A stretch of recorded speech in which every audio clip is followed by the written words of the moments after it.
We're here because free speech is under attack.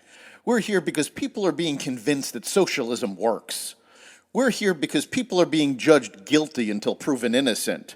We are fighting back with facts. This is not a safe zone, so buckle up, Buttercup. This is the raw, naked truth.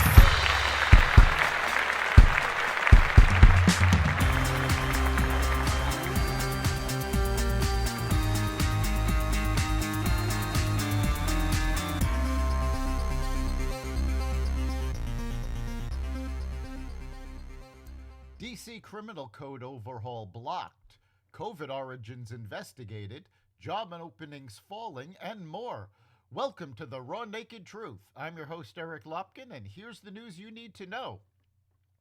The Senate voted 81-14 on Wednesday to block the Washington, D.C. City Council's dramatic overhaul of its criminal code that Republicans and Democrats complained would ease criminal penalties in a city that is already suffering from rising crime rates.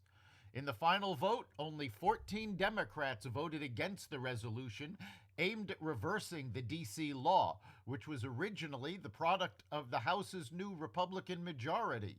Senate Majority Leader Chuck Schumer, the Democrat from New York, and most other Democrats voted to kill the D.C. crime law. Once the resolution is signed by the president, as is expected, it will mark the first time Congress has acted to roll back D.C.'s own self-imposed regulations in more than 30 years, a power Congress has under the Constitution. Last month, after Biden indicated he opposed the resolution that would gut the D.C. law, just 31 House Democrats joined the Republican majority to pass it. Reports suggest that many Democrats who voted against it felt like Biden left them high and dry when he reversed course and said he would not veto it if it came to his desk. President Biden will release an annual budget proposal, White House officials say, would save hundreds of billions of dollars by lowering drug prices and cutting unnecessary spending, while hiking some taxes on business. Administration officials said the plan would reduce federal budget deficits by nearly $3 trillion over a decade, but the spending blueprint has no chance of driving tax or spending decisions in Congress this year, according to the New York Times, because it clashes with priorities of Republicans who now control the House. Republicans are expected to unveil their budget this spring. Russia conducted its first major wave of missile attacks in Ukraine in 3 weeks early Thursday, killing at least 6 civilians.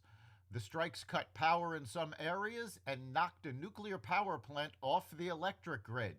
Ukrainian President Zelensky said the massive rocket attack hit critical infrastructure and residential buildings in 10 regions. Zelensky said the strikes occurred while people slept. The occupiers can only terrorize civilians, he said in an online statement. Russia has been targeting Ukraine's power grid since October. The attacks became less frequent recently. U.S. intelligence agency believe Moscow is running low on ammunition and suffering heavy casualties, leaving it unlikely to seize more territory this year. The House of Representatives held their first hearing on the origins of the coronavirus, focusing on the theory that the pandemic started with a leak from a Chinese lab, as stated by the FBI and Department of Energy. Dr. Robert R. Redfield, who served as the director of the Centers of Disease Control and Prevention under then-President Donald Trump, said the first COVID-19 outbreak more likely was a result of an accidental lab leak than the result of natural spillover event. He testified that it is not scientifically plausible that the virus somehow originated in animals or bats and then spread to humans. Fauci knew this because Redfield and 4 other knowledgeable experts told him so. But Fauci, an immunologist, not a virologist, feared that his suspected complicity in engineering the virus would be revealed. He was determined to suppress the lab leak evidence and instead peddle the natural origin theory to the public. He wanted a single narrative, said Redfield. That inaccurate narrative appears to be an effort to absolve himself in the deadliest man-made catastrophe in history. General Motors will offer voluntary buyouts to a majority of its 58,000 U.S. white-collar employees as it aims to cut $2 billion in structural costs over the next 2 years, according to a letter sent to workers Thursday from CEO Mary Barra.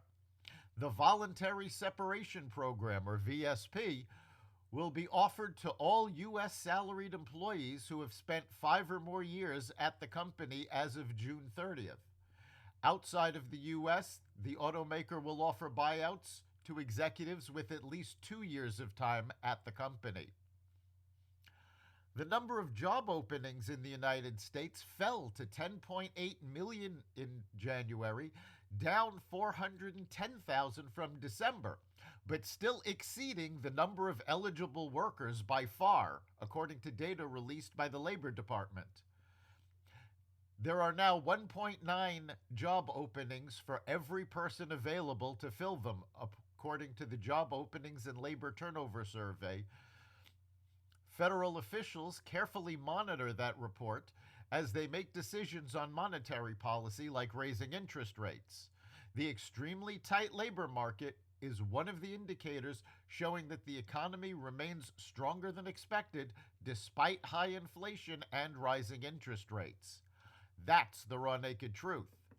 You can catch every episode of The Raw Naked Truth at xvadio.com/podcasts, the Apple Podcasts app, Google Podcasts, Spotify, iHeartRadio, Stitcher, Amazon Music, Audible, and other platforms that respect freedom of speech. And see you next time.